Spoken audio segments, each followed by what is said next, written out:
Mashindano ya kuhifadhi Qur'an tukufu yaliyoshirikisha wanazuoni zaidi ya 100 kutoka wilaya za Kiteto na Babati mkoani Manyara, wakiwemo wa mkoa wa Arusha, yamemalizika kwenye uwanja wa Tanzanite kwa raha mjini Babati.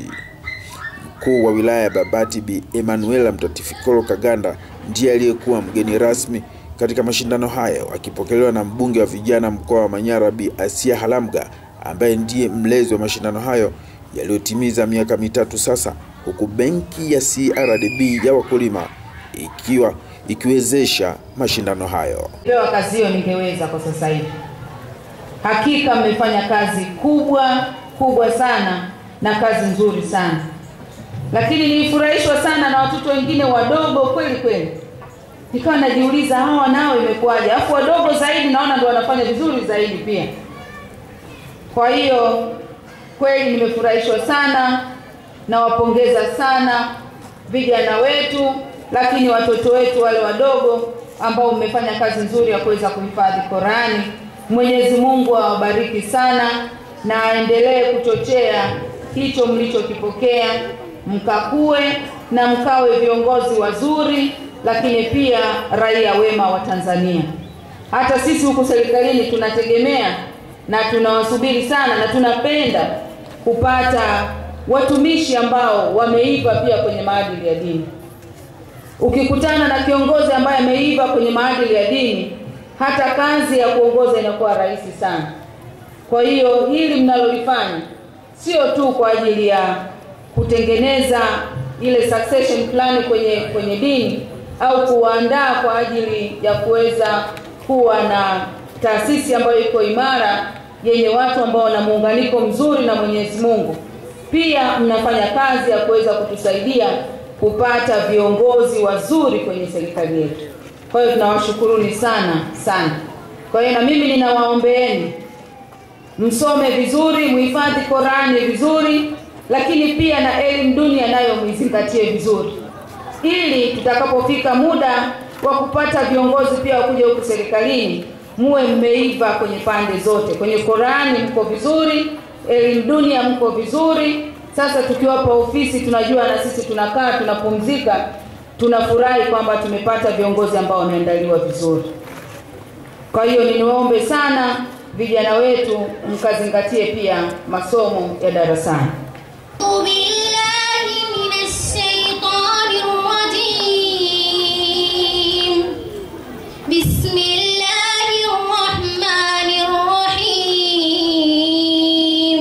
Kuhusu kauli ya serikali, Bi Kaganda anasisitiza, tumekuwa na nchi nzuri yenye amani na utulivu. Nchi ya Tanzania ambayo kila mtu kwenye nchi nyingi za Afrika wanatamani sana wangeweza kuwa na amani kama hii tulionayo sisi hapa Tanzania. Amani hii kwanza Mwenyezi Mungu ametujalia na anaendelea kuilinda Tanzania, kwa sababu ana Watanzania wengi ambao wanapata muda wa kuiombea nchi yao, na Mwenyezi Mungu anapokea dua hizo na anaendelea kutupa amani na utulivu ndani ya nchi yetu.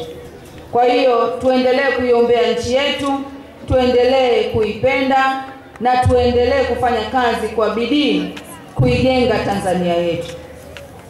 Lakini sio hivyo tu, nchi yetu ya Tanzania imekuwa na utaratibu wa kupata viongozi wa kitaifa kila baada ya miaka 5.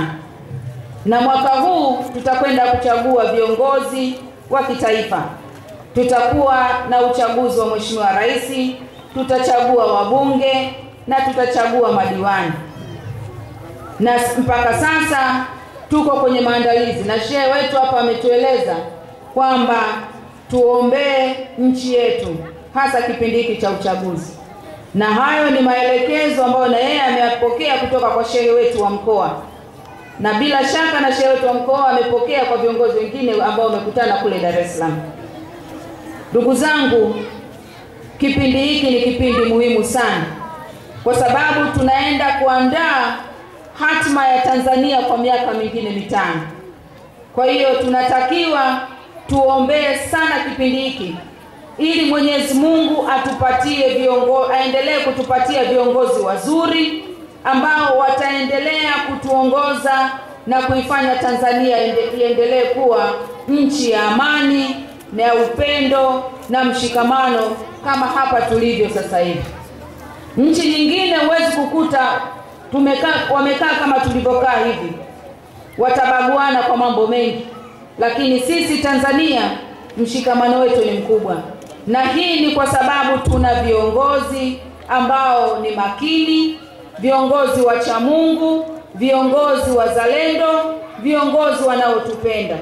Kwa hiyo na mwaka huu tusifanye makosa, tuombe nchi yetu, lakini muda utakapofika tukafanye maamuzi sahihi ya kuchagua viongozi ambao wataendelea kutuongoza kwa miaka mingine mitano. Tunashukuru uongozi wa BAKWATA kwa kutukaribisha, lakini kutupa nafasi na heshima kubwa ya kuweza kuchangia zawadi kwa washindi wetu wa siku ya leo. Benki ya CRDB tunawashukuru pia kwa ushirikiano mkubwa.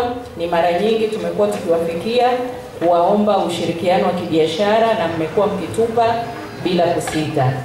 Lakini pia niendelee kuwakaribisha. Benki yetu ya CRDB inazo huduma ambazo zinaendana na misingi ya dini ya Kiislamu.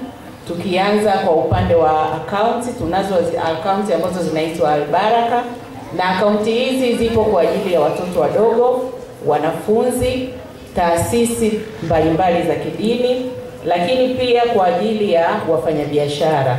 Kwa hiyo tunawakaribisha sana muweze kufungua hizi akaunti.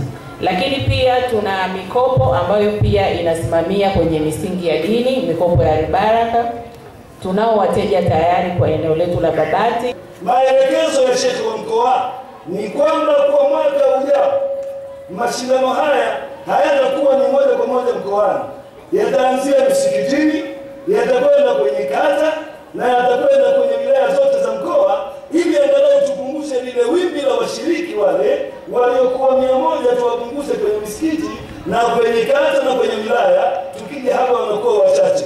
Tunaomba Mwenyezi Mungu Subhanahu wa Ta'ala ajalie juhudi hizi ambazo zinafanyika ziendelee kwa ajili ya kutafuta radhi za Allah Subhanahu wa Ta'ala. Kwanza kabisa ninamshukuru Mwenyezi Mungu kwa kunipa kibali cha kuweza kushirikiana na vijana wa Kiislamu, lakini na vijana wote wa dini tofauti tofauti wanapokuwa wamenialika. Na ninamshukuru Mwenyezi Mungu zaidi kwa kunipa kibali cha kuwa mlezi wa mashindano ya Qur'an. Mimi binafsi ninaamini kwamba siwezi kuwa na nafasi ya kidunia kabla ya Mwenyezi Mungu. Mwenyezi Mungu ndio amesababisha nikawa na pumzi, lakini anayetujalia kila siku tupate hekima, busara, maarifa ya kutumikia kwa upande wa kazi za serikali ambazo tumepewa jukumu na dhamana na wananchi. Kwa hiyo ninaendelea kumwomba Mwenyezi Mungu anipe kibali cha kuweza kufanya yote mawili. Mwalimu wetu anatuhimiza sana kuhifadhi, na nyumbani pia ukifika mzazi anakuhimiza kuhifadhi. Tunawahimiza wasichana wenzangu pia wajitahidi kuhifadhi, maana Qur'ani ndio mwongozo katika dunia hii na katika akhera pia. Nini hasa kilichokuvuta mpaka ukajikita kuhifadhi Qur'an tofauti na wasichana wenzako ambao ulikuwa ukisoma nao hata kule sekondari? Mazingira ndio yalionifanya niweze kuhifadhi. Mazingira yanaona gani? Mazingira ya nyumbani na madrasa pia ndio yalionifanya nihifadhi.